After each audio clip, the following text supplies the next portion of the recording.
Hi, everyone. Thanks for joining our webinar today. We're going to wait just half a minute to give people a chance to log into Zoom, and then we'll get started. Thanks.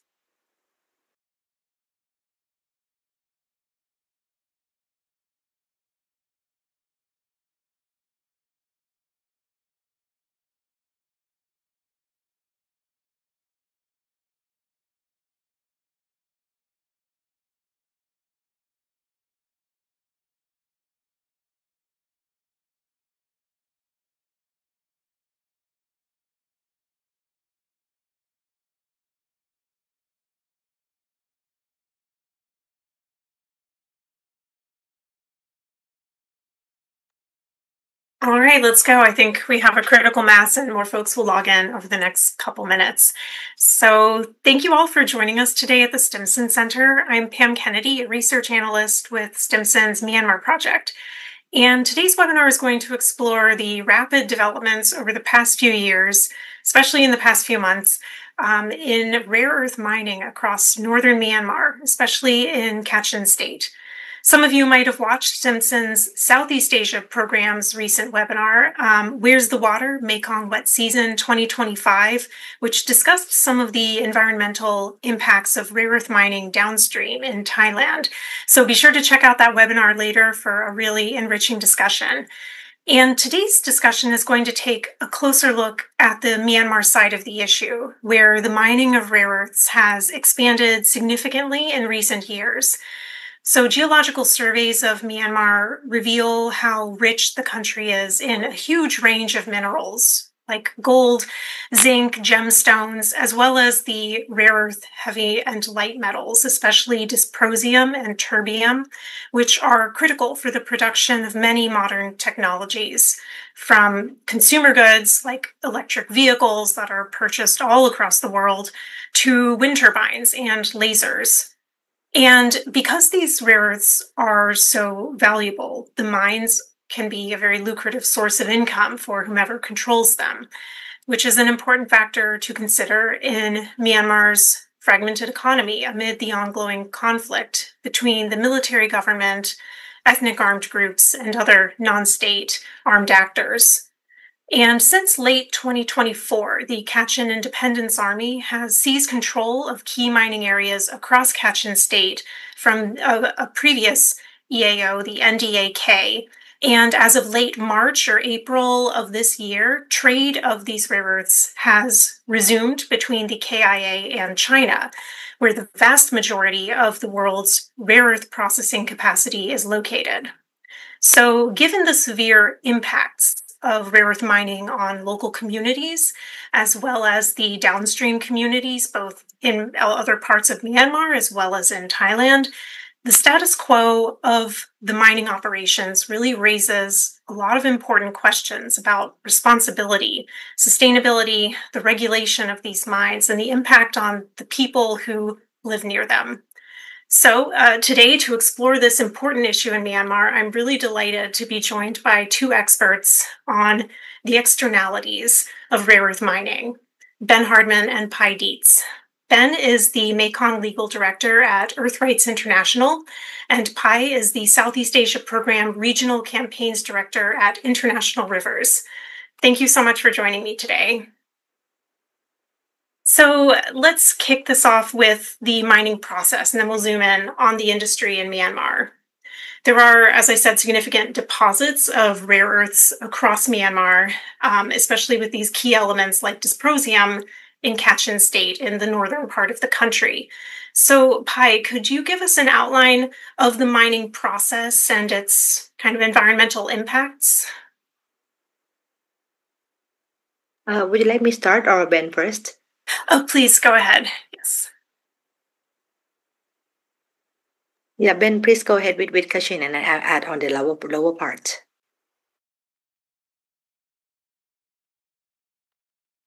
So would you like me to talk about the mining process or? Yes, please. Yeah, okay. So the mining process itself is not how I think people conventionally understand mining, where you dig large amounts of earth and move them around. It's more like a giant chemical reaction. It's called in situ leaching. So as a process, what happens is first of all, the areas that are identified are not done through any kind of extensive surveying or audit. It's simply investors finding areas where there seem to be high deposits, and then they start work because they think they can turn a profit, with no thoughts to, is this a sensible way of doing this? Is it efficient? Is it ecologically sound? But the process itself involves basically drilling holes in the ground and pouring in large amounts of chemicals such as ammonium nitrate. You are effectively starting a large chemical reaction within the hillside. And so that ammonium sulfate releases the dysprosium and terbium that are desired by the mining companies, but also everything else that is not required and certainly not desirable. So we're talking things like arsenic, lead, cadmium, all kinds of heavy metals, radioactive elements like strontium, lots of ionic salts. And so all of these get washed out of the hillside into streams and down through the watershed. And every time it rains, more and more of these heavy metals and other toxins are washed out into the waterways. I mean, we did some water testing with Kachin CSOs, and it did show very worryingly high levels of things like arsenic, lead, and cadmium, manganese. There hasn't been extensive testing yet. That simply wasn't possible when the area was under the control of the NDAK. But yeah, I think it's important to understand that this is not conventional mining, and it is extremely environmentally harmful. Thanks, Ben. And I know that because of the difficulty of accessing these areas, it seems like a lot of the work has been done to assess where the mines are and track them over time through using like satellite images from Google Earth. And that there has been a huge increase in the number of mines across areas like Chipwe, Pangwa, over just the past few years since the start of the pandemic. So how does that reflect the demand for rare earths? Yeah, so the demand for rare earths has radically increased, particularly dysprosium and terbium, which are primarily used in magnets. 94% of the world's dysprosium ends up in magnets. From 2020 to 2030, the US government estimated that the demand for these magnets would increase by around 200%, and then by another 100% by 2050. So what you're seeing over 30 years is a six-fold increase in demand for magnets that use these heavy rare earths. And so how that looks in Myanmar is that mining really started in the late 2010s. Prior to that, it was almost entirely conducted in China. And it began to move to Myanmar for two reasons. One was the extreme environmental harms that were happening in China, but also a desire of China to preserve its own natural resources and use those from other countries first, which seems perfectly sensible. And so a lot of the investors started moving from China into Myanmar in the late 2010s. By 2021, rare earth exports, this is official data from the Chinese government, were 19,500 tons. That's for the rare earth oxides. That had doubled to around 41, almost 42,000 by 2023.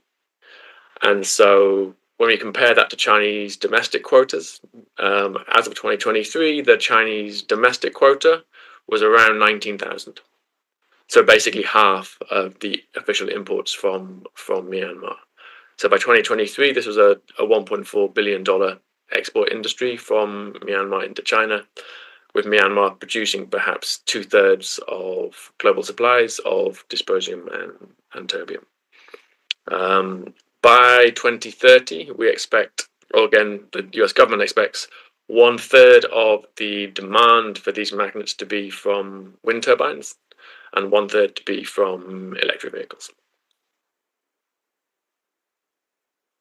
So really, go ahead. Just to add how that looks on the ground in Myanmar, 2022 Global Witness had 300 mining sites with roughly 2,700 mining pools. So these are the leaching pools that are associated with the mines. To just explain how those work, once you've collected what's coming out of the hillside through this leaching process, The mining process then involves adding acids to form a precipitate in these leaching pools. The sludge from those is collected, taken to kilns, and heated to remove all of the water. And so once that sludge has been turned into a powder, it's then exported to China. It's worth noting that that means a lot of exposure of workers to extremely harmful chemicals and the vapors that are released from this heating process to remove the water from the sludge that comes out of these leaching pools. So yeah, we're talking about roughly 2,700 of these leaching pools in 2022. It's worth noting that Global Witness told many of the companies at the end of supply chains about this problem at that time. By 2024, we were looking at around 400 mining sites in Kachin and roughly 6,000 of these pools. Thank you, Ben. So really, the rare earths are just totally entangled in these supply chains. They're critical for the production of these new technologies across many sectors, and demand for those is only growing. And the impact on the communities where the mining sites are located is also proportionately growing.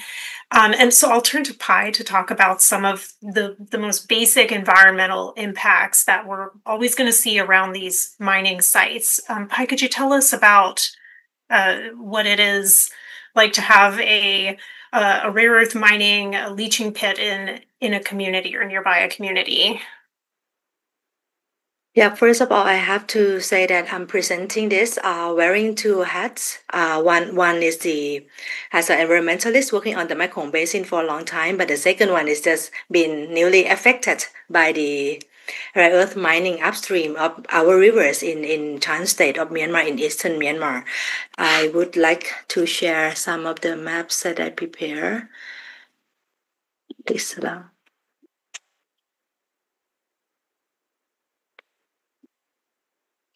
Okay. So yeah, so our river, the Kok River, where it flowed from Chan State to Chiang Mai, part of Chiang Mai and then Chiang Rai, used to be very crystal clear and providing source of water and source of agricultural water for people in around 1.2 million people in two provinces, then flow to the Mekong River. But when we visit the area just early this year, the villagers in Chiang Rai, in Chiang Mai, in Taton district, told us that the river changed just recently. It's not clear anymore, but it's murky and unusually murky. And they heard that there are some kind of mining activities upstream in Myanmar, but the area is controlled by the United Wa State Army. That's impossible for them to get into the area. But however, they received some information from their relatives and from their friends and villagers across the river, the border. And then on March 14 this year, they organized this gathering, calling Thai government, because most of them are Thai citizens, calling Thai government to do something with the Kok River. And lucky enough that we, so as a citizen, don't really have many tools, but when we looking at the Google Earth just upstream of the Kok River in Chan State of Myanmar, we saw something like this, and we had no idea what this actually is, because we heard there are some gold mining along the river using the digging boat and all those activities. But when we file a complaint to the Thai, the House Committee on Land and Environment and other committees, we received this information that present to the Parliament Committee that just 3 years ago, nothing happened upstream of the Kok River. But just last year and in this year, we see clearly from the official satellite imagery of Thai government that there are more and more open area of the forest upstream of the Kok and the Sai River. And when we see the other bot satellite imagery, we saw something like this activity, not far, like less than 2 kilos from the Kok River mainstream. And when the Shan Human Rights Foundation released their report, and we saw this thing that pretty similar to what happened in Kachin State, but in Chan State, upstream of the Kok River, I would say this is just a first page of this novel. So because this kind of site, just not more than 3 of them, and each of them already operate, and fisher folks downstream in the Kok and in the Mekong River, because the Kok flowing into the Mekong River in northern Thailand bordering Laos, they found recently in the past 6 months, they found this kind of diseased fish. This kind of catfish, they're small one and live on the riverbed. So anything happen to the river directly affects them. And we are so quite lucky that we have pretty good quality reports from the pollution control department, that after we filed the complaint, after the issue was covered by Thai journalists and media outlets, they regularly test the water when it first entered the country from the Kok River in Chiang Mai, in Taton, and all the way through Chiang Rai City and to the Mekong River, as well as the Sai River and the Ruok River near the Golden Triangle. So the information gathered by the Pollution Control Department revealed that there are serious heavy metal contamination in 4 rivers, Kok, Sai, Ruok, and the Mekong River on Thai-Lao border already. And this exceeds the safety standard by WHO. I think it's been very new thing for us. But people in Chiang Rai, along with the experts and the academics, work together, trying to gather information and try to reach out to any channel possible to stop all this mining, because we learned a lot from Kachin State that over 300 pits pool that release all the acid and the heavy metal and polluting all the rivers and the hills and the forest and the farmland, and we don't want to be second of that crisis. Also, as is already transboundary environmental crime, the Mekong River Commission conduct official tests or water tests on the Mekong River, and they just released the information last week. Pretty interesting. In the Mekong River, there are at least arsenic acid contamination along the border, Thai-Lao border downstream of the Golden Triangle, which means that the river is not healthy anymore.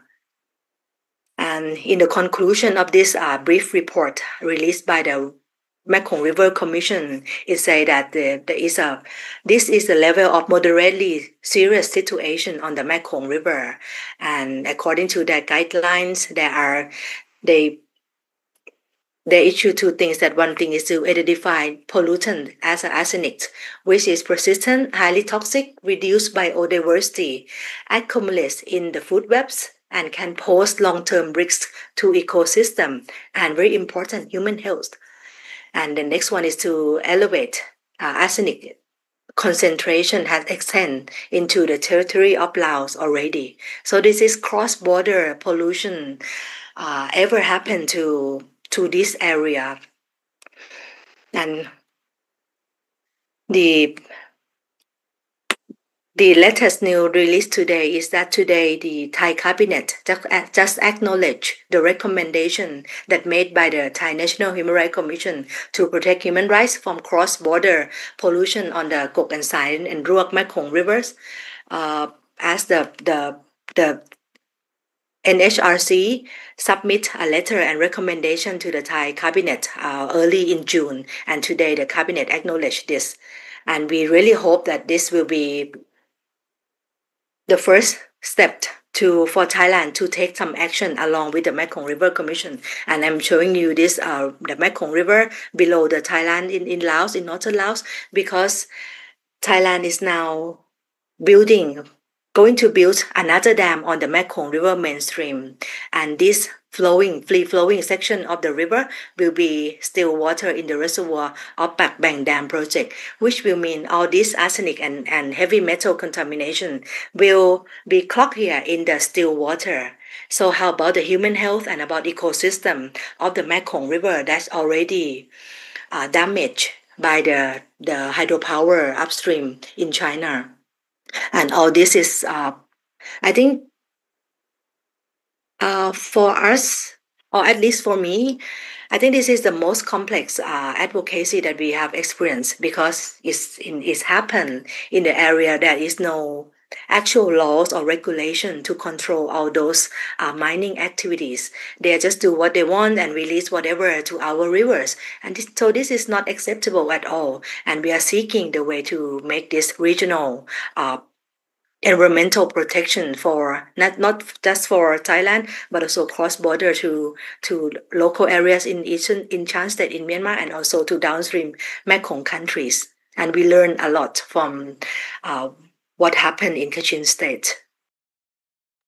Thank you so much, Pai. It's really sort of chilling to see how quickly these problems proliferate from rare earth mining within the span of just a few years as the operations expanded in Kachin State, as well as in Shan State. It's all across those areas of northern Myanmar where dysprosium and terbium can be found. But the impacts across the borders, wherever the water flows, is really critical. And as you know, the cross-border impacts can be so complex as well because parts of these areas are controlled along Myanmar's border by different EAOs. Previously, the NDAK was converted into one of the border guard forces since they were aligned with the junta in Myanmar, but now the KIA has control. And then there's the UWSA, the Wa State Army, which has de facto autonomy over its territory. So Thailand's ability to cooperate with whoever is on the other side of the border to combat this pollution and the impacts on the health of people upstream and downstream is really complicated by the fact that there isn't one group in charge. Could you tell us what is your perspective on that issue? Like, how can Thailand and Laos approach the issue when it's not the Myanmar junta that has control over these areas and the mining sites? It really is EAOs and then individual companies. Yeah, what we learned is that most of these investors or operator of the mines are Chinese-speaking people. They could be Chinese citizen or holding Burmese ID card. We have no idea, but it is very important for the riparian or relevant government to act now and very immediately, because the way that the upstream area is being illegal mines site, then all this operation by people that without control regulated mining operation and then export to China and use it for the goods or expensive products. I think it's just unfair. So we are trying. As I said, this is just the first few months of our advocacy, and we just realized that this happened upstream. Actually, we never look at the Google map before. We just look at it in early this year. So this is quite new, but I think at least the way that the National Human Rights Commission filed this letter to the Thai government, Thai cabinet just today acknowledged it. I think it's already a very good step, but it is also important for us to also understand that those control the area is not actually comply with any other state or any laws. So how to control this damage. It could be diplomatic conversation or diplomatic procedures. It can be security procedures as well, right? Or economic sanction or whatever. I think if the government really care about human health, we are now talking about impacts on human health and on environment. This is very important to take a step immediately. We cannot wait. And lessons from elsewhere in the world show us that ecological damage from rare earth mining like this might take up to 100 years to recover, and it is very expensive. And this is the waterway that we use for our water supply, for our irrigation, for our rice paddy, and this will go into the food chain and it will affect everyone. So I have just another question for then, but I'll let the audience know we're going to turn to audience Q&A very shortly. So if you have questions, please go ahead and submit them through the Q&A function. And if you're watching on the YouTube live stream, you can submit questions at stimson.org/questions. So then to kind of work off what Pi has discussed and sort of zoom in on the governance issues at the local level, what sort of governance problems are you seeing with these rare earth mining operations in northern Myanmar? Like, what is lacking in a sustainable mining operation there? Yeah, before I answer that, I'm going to answer some of the things that I want to talk about from the things that have popped up. One is we often hear these minerals, and particularly these magnets, described as critical, and they're often called critical minerals. And I think that's a little bit misleading, and we need to change the way we speak about that. It's a word I often use as well, but let's take wind turbines, for example, that are going to make up a third of this demand by 2030. You can design wind turbines in different ways. You can have what are called direct drive ones, which use just magnets. You can have geared ones that use no magnets, or you can have hybrid ones. Some companies like Vestas, Danish company, have done what they should be doing, which is human rights due diligence, and have redesigned their wind turbines over the last few years. And so they now use a hybrid design that reduces their rare earth consumption by 90%. Other companies such as Siemens, who are I believe the largest offshore wind turbine manufacturer, haven't. They simply have ignored requests for dialogue from organizations like Global Witness when this was flagged back in 2022, haven't changed their designs, and are still using designs that have a magnet that weighs a ton approximately in each of their large wind turbines, and haven't made the attempts that Vestas has to reduce their use of rare earths. And so they're not critical, they're just sometimes preferable. And so companies like Siemens, because it's preferable, are using continuous sacrifice zone. I think that's really important for us to remember. I think also looking at human rights due diligence, companies like Vestas that have done this now find themselves not dependent on very vulnerable supply chains, whereas other companies now find themselves at risk of being caught up in a trade war that sees their access to these magnets cut off. And so there's actually a link here between doing your human rights due diligence and what would be a good business decision not to be so vulnerable to such a fragile supply chain. Just to highlight that, as Pi said, and as the New York Times and Shannon Human Rights Foundation have reported, we're looking at just 2 or 3 mining sites that have caused these pretty serious harms in the Kok River. 3 sites. There's over 300, almost 400 in Myanmar. And then if we look at the area in southern Shan controlled by the UWSA, there's 2 mining areas that they control. This one that's causing the issues in the Kok River is the smaller one, 2 or 3 sites. There's a larger area further north in Shan State, which drains into both the Salween and into the Mekong. So again, we can expect to see additional widespread transboundary pollution. Something else that I thought was interesting from the New York Times article was that it said that witnesses had reported that staff from a subsidiary of a Chinese state-owned enterprise, the China Rare Earth Group, were assisting. And so we know that Chinese companies, Chinese investment, Chinese operators bring all of the funding and the expertise that is necessary for rare earth mining across northern Myanmar. Most of those oxides go into China and are processed, we think, largely by the China Rare Earth Group. So when we're talking about diplomatic solutions, there's this perennial problem that the Chinese government says, we don't regulate companies operating outside of China. That's up to the countries in which they are operating. But that simply isn't tenable when you have Chinese investors and operators in Myanmar that has such weak rule of law and is so fragmented by conflict. So yeah, there's a massive diplomatic issue there. I think, go back to your actual question, EAO is it's quite a broad term. I mean, the UWSA is categorized as an EAO, but has no real pretense of accountability or transparency. I think most people wouldn't have categorized the NDAK as an EAO. It would be seen as a border guards force, as a militia that was effectively a proxy of the Myanmar military. And so we've seen this takeover of the rare earth mining areas in late 2024, shifting from the control of the Border Guards Force, the BGF, otherwise known as the NDAK, to the Kachin Independence Organization.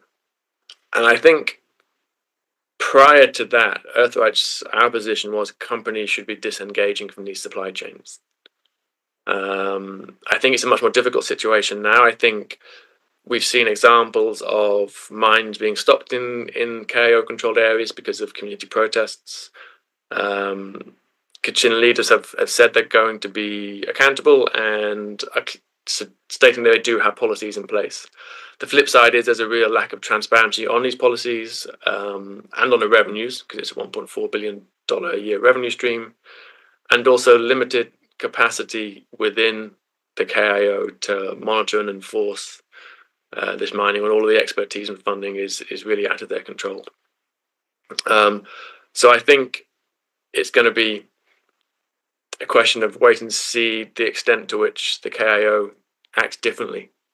There was a great report by the Shinhan Foundation.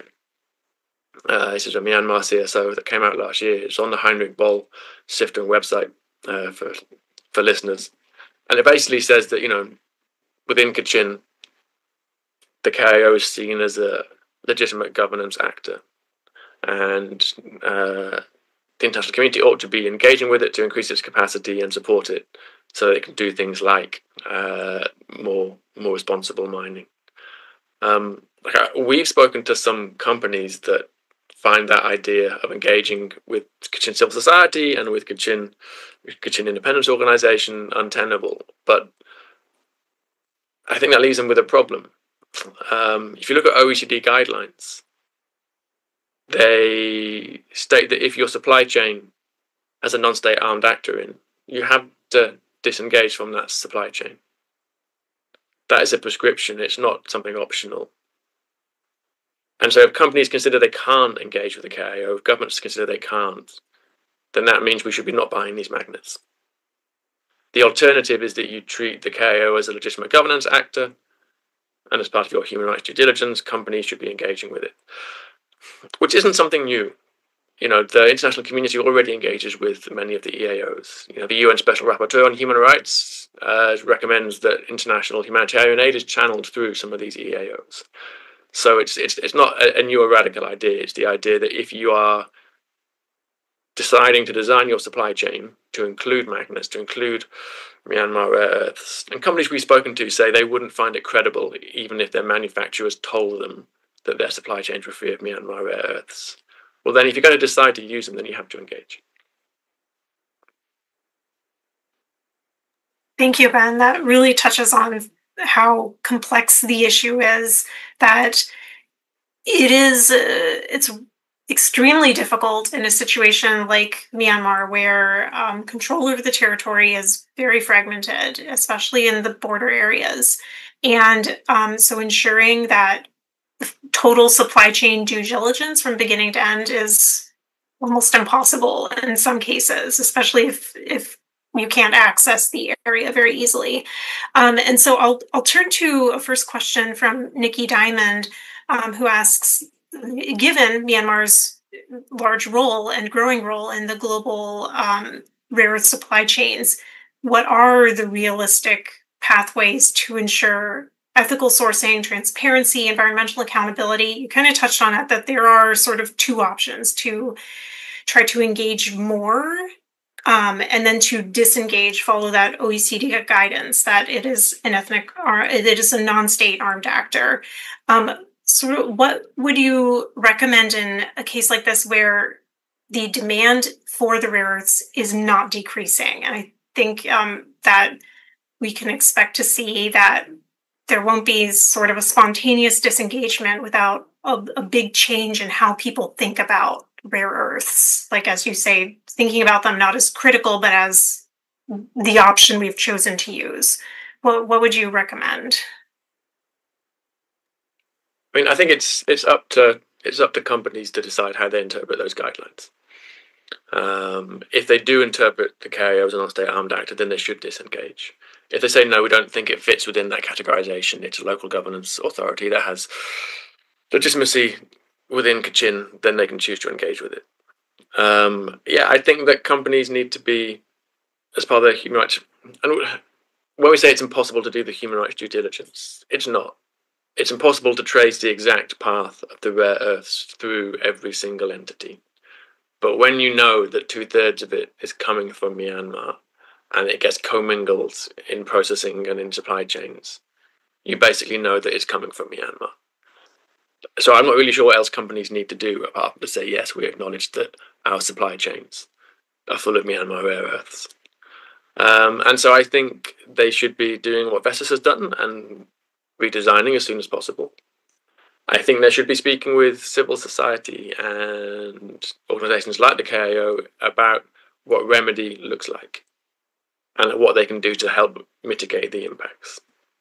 And then I think for countries like Thailand that are starting to suffer these pretty horrendous impacts already, I think there's then a diplomatic engagement with both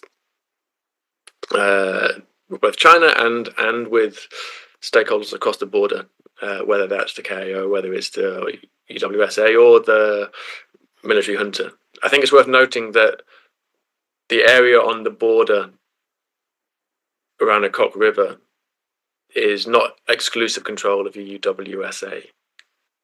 The area in the north of Wa State is the area in the south.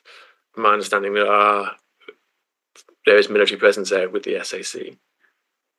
And so there is some leverage there. And, Thailand provides the SAC with its largest source of revenue with gas revenues.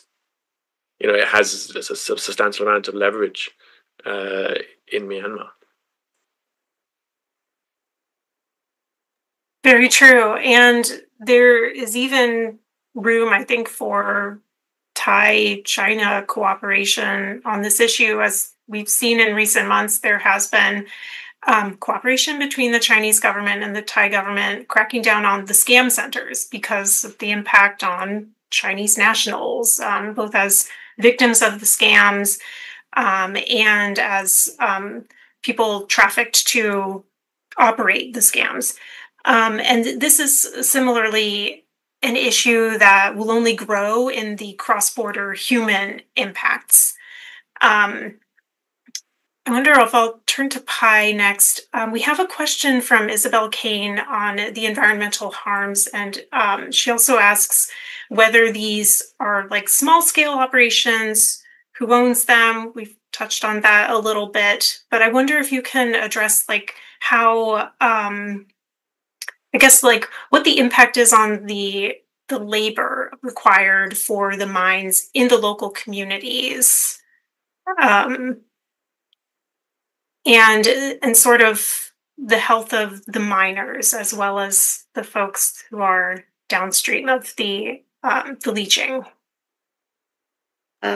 Even though the mining sites are not far from the border, not more than in some other area, we can just use drone to fly on the hills and then see the mining pretty clearly. But we have limited access to those areas, so we have limited information about how the health impact of those workers or labor have been. But we have heard a lot about the miners in Kachin State that some people just went there and work for a few months and come back and die at home without any testing because limited healthcare service over there up there in Kachin State. But and one thing I like to add on this is that most of these are just start, and even though this is just not more than second year of the operation of this mining, we already see the environmental impacts cross the border and already reach from more than 100 kilometers from Thai-Myanmar border all the way to the Mekong River already. So this is very large area of contamination and pollution that happening in this corner. One thing I like to talk about, I saw some of the chat, the question from the chat is that how we should also mention about that this when the way that is called as a critical minerals, it means that this is very critical, very important. But actually, what could be more important than the water, clean water and air and land for us to live, right? So this is the way to greenwash these mining activities to be important, very critical, and other things is next. So it's like externalize other costs of the mining that have been very harmful for the environment, and also the way that is all this mineral also used in defense sector, not just renewable energy or energy transition only. We see some information that pretty large portion of this mineral go to the defense sector. And is that critical actually? And how come it is using this loophole of laws and regulation in this corner of the world to extract all this mineral to export for all those sectors that not accountable at all? You make a really excellent point. It kind of follows on several questions that we have here about like who's investing in the mining operations and ultimately who is benefiting from the mining operations. Hajira Ahmed asks whether the revenues of the mines actually benefit the local communities, and if not, how could this be overcome to sort of compensate for the ecological impacts? And from what you have described, it really seems like there is almost no local benefit at all, if any, and it's just a negative impact on the communities and the land, and then the companies that mine the rare earths and ultimately turn them into the processed rare earths for these products are benefiting. Do you have more thoughts on the issues of like who benefits from the mining? All those criminals, those who came and invest and take the whatever valuable for them and bring back to the third country, while the local population and the not just human but I would say the aquatic lives and rivers itself and the lands destroyed completely. And one thing we are developing to be the recommendation for the Thai government and reference government is that this is just the second year of the operation and the damage already very devastating. We need to categorize the no-go area, that even though it's called critical, even though it's very expensive, but it cannot compare it with our health at all. How could you do this like just 2 kilos away from the border, right? In case of the Masai River, the Sai River, which is also tributary of the Mekong, the mining right there in the water, in the river bed, and when the flood happen, it's not just the water that already harmful, but also contaminate flood water.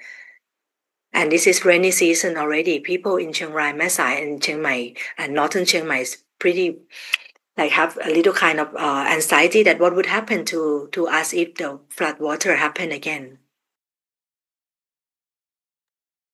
I'll add a couple of things to that in terms of the workers in communities. I think it's worth noting that most of the workers are migrant workers from outside the area where the mining is taking place. And so what you see is local communities lose their ability to carry out farming because of high levels of pollution. We've seen that Chinese importers of certain cash crops from Myanmar no longer accept those crops because of concerns over pollution from rare earth mining. In terms of the impacts on workers, some Myanmar CSOs we worked with spoke to various impacted people, including a Kachin pastor. And I'll quote from him. He said, "Miners became unwell after working for 1 or 2 years. Depending on their immunity, they start to experience poor health. They develop kidney diseases, respiratory issues. They suffer from headaches and sensations of being cold and feverish." I mean, we know that these kind of heavy metals lead to cancer, cardiovascular problems, kidney damage, brain damage. I think for the most dangerous jobs, the ones where you're taking the sludge out of the pools or putting the sludge into the kilns, we've heard that workers expect to have maybe 6 months before they get fired because they're sick. We spoke to one one mother whose 15-year-old son came back from 3 months at the mine of gastrointestinal issues and then died. Gastrointestinal issues are a common symptom of arsenic poisoning. So we don't have a clear diagnosis, but there's that kind of circumstantial evidence there. And when it comes to who benefits, I mean, firstly, we benefit, right, with cheap EVs and wind turbines. I think that's worth remembering. I think that with the Border Guards Force, with the UWSA, I think there's very limited revenues or accountability. So revenues benefiting communities or accountability.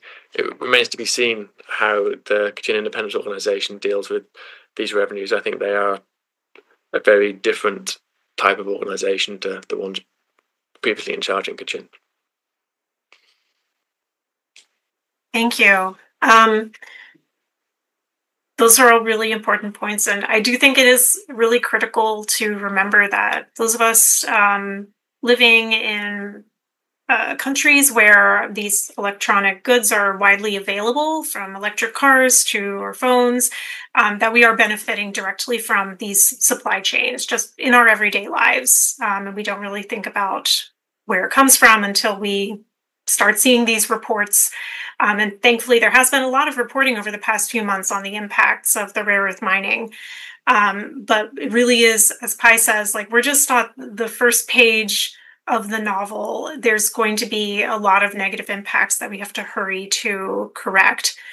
We have a really good question from Zaulot here, who asks if international companies withdraw from sourcing heavy rare earths from Myanmar, however they manage to do that, what alternative supply chains are available or possibly could be developed? Do you have any insight into sort of what the other options are?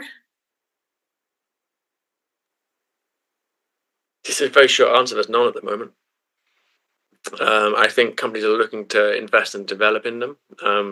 Simply from a commercial perspective, they don't want to be vulnerable to supply chains as they are now, as we've seen from issues around sanctions and tariffs and restrictions on magnets. I mean, at the moment though, it's only China that really has the technology to process these rare earths.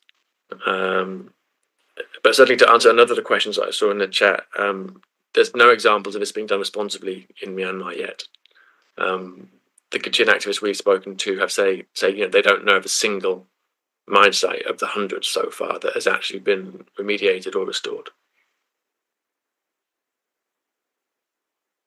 So I do think it's really important for companies to be redesigning to have much less reliance on rare earths. But then also I think there's this window where the KIO has to decide how much rare earth mining it wants to do, and so I think efforts need to be made to make sure it understands, has information about the extent of the harms of rare earth mining and an ability to carry out testing that shows the extent of harms that have happened already. Very true, and certainly there is a need for communities to be able to put more pressure on like the state actors that are involved. Like China could demand more transparency from its companies. It could require them to implement better labor practices at the mining sites at a total minimum. But there's really a lot of points in the supply chain where blind eyes are just being turned towards how the mining is actually conducted. There's some relatively, simple things that could be done. So, for example, numerous chemicals in these processes have been banned in China because they're so harmful, either to the environment or to the workers. So certain acids, for example, have been banned in this sector in China. But China continues to export them in large volumes, or allow export of them in large volumes to Myanmar. That wouldn't be hard to say. It's no longer allowed to export these into Myanmar. There's all kinds of things that could be done that would make a substantial change. the Chinese industry body is CCCMC has a set of guidelines that are very similar to the OECD guidelines. It would be relatively easy for those to be applied to any imports or any companies importing rare earths from Myanmar. Yes, definitely. I think, Pai, we have a question from Nong Sing Ra, which is really important. You have explored some of the ways in which Thailand is already responding, but is there a plan that the Thai government has developed or that Thai civil society is developing to either engage with actors across the border to improve the situation with the mining, or other approaches to encourage the reduction of mining operations until these environmental issues can be properly addressed? Being affected by this cross-border pollution from the rare earth mining and other kind of mining operation upstream, the only demand that the Thai civil society are asking now is to stop all this mine immediately. We know that this cannot be improved because they are Chinese speaking investors and operators. They know what to do, right? But it's more expensive if they do it within their own country. That's why they're using the loophole of the law and regulation and invest right here in the area where there is no such law. And we know that even though we demand for them to do better or to have the better safety of environmental safety or standards, it won't work because it will be expensive. It will be too expensive for them to do it. So the only demand is that stop this activity immediately and recover our rivers and our land. Because if we allow them to operate like this in the year 2, year 3, year 5, year 10, it will be impossible to recover the ecosystem services. Our river will turn to acid. Very true. And you also remind me that in these areas of Kachin State, the local rivers are often tributaries of the Irrawaddy, Myanmar's largest river. So there will eventually be downstream effects within Myanmar outside of KIA-controlled territory, and then it really does become the Myanmar government, the junta's problem as well. So the situation will evolve very rapidly and have a lot of impact on tens of millions of people.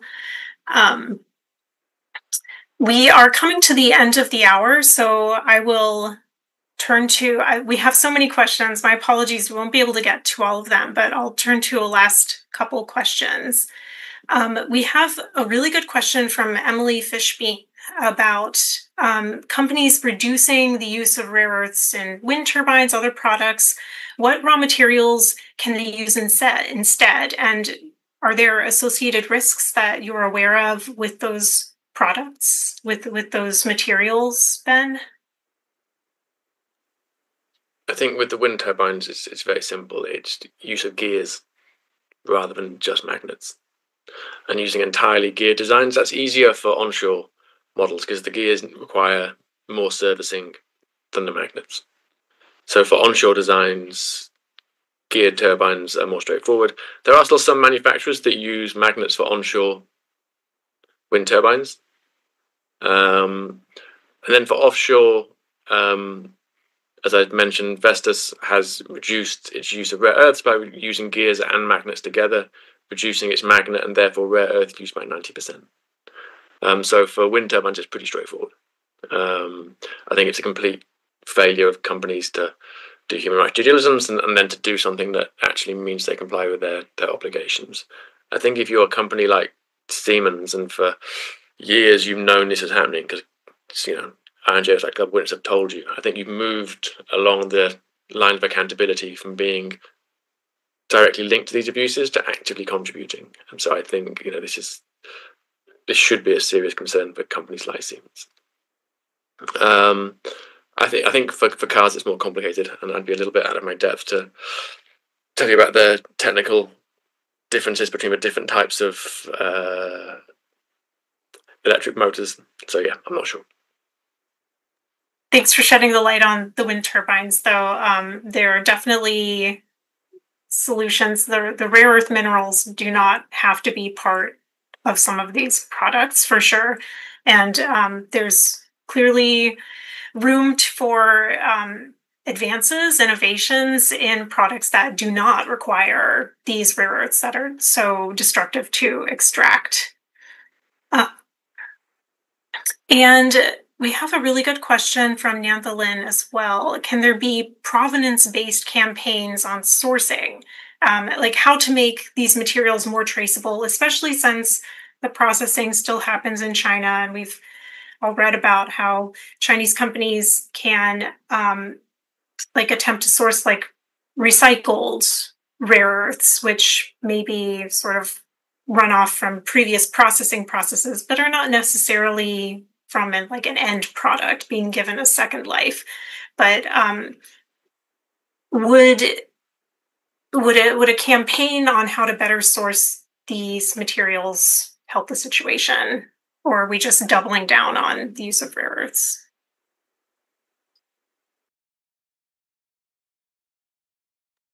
Hi, do you want to? Yeah, I can respond briefly about this. I think what is expensive needs to be expensive. It cannot be cheap at the cost of public health and environment and the natural resources. So I think the way that is made to be so cheap, export from Myanmar, from Kachin state, from Chan state to China, then process and export to third countries or to the companies. The way is cheap because it's subsidized by our life, by millions of people's life, by the earth and by the natural resources and by the rivers, all this contamination. And I just mentioned about the heavy metal contamination in the rivers, but rare earth process also discharge the radioactivity too. And we still have limited research on that and the impacts on the environment and the health too.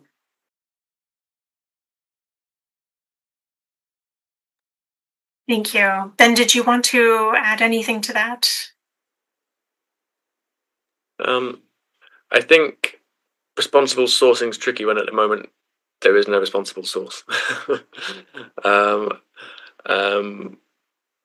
I think, and we've had conversations with some of the companies that use these magnets, and I think sometimes we've been having to give them information about where these materials are coming from. Take a company like Volkswagen. It's got a turnover, I think, of something like 360 billion, which is 6 times the GDP of Myanmar. And so I think the companies have enough resources to establish where this rare earth is coming from. And again, when 2/3 of it is coming from Myanmar, and there's no real way to separate that out, I think responsible sourcing is, at the moment, we should just acknowledge that it's not possible. Thank you. And as we come to the end of the hour now, I will start to wrap things up. We've heard so much today from Ben and Pai about the destructive industry that is rare earth mining, particularly in areas like northern Myanmar, where sort of fractured governance of the area makes it really difficult to ensure that mining practices are sustainable, especially when the mining practice itself is inherently harmful to the environment and the people who live there. And I also want to reiterate the importance of sort of raising awareness of these issues. I think that the large audience that we have today watching and the numerous questions, we've over 30 questions that we didn't get to by the audience, 30 questions and comments, speaks to how concerned people are about the issue. So I hope that over the next few months that this momentum will be maintained and that people can learn more about where the components of their electronic goods are coming from and do something to advocate for, I think, better policy in this area, for sure. So thank you, Ben and Pai, so much for joining us today. Thank you to our audience for so many really good questions and comments. I really appreciate your engagement on this issue.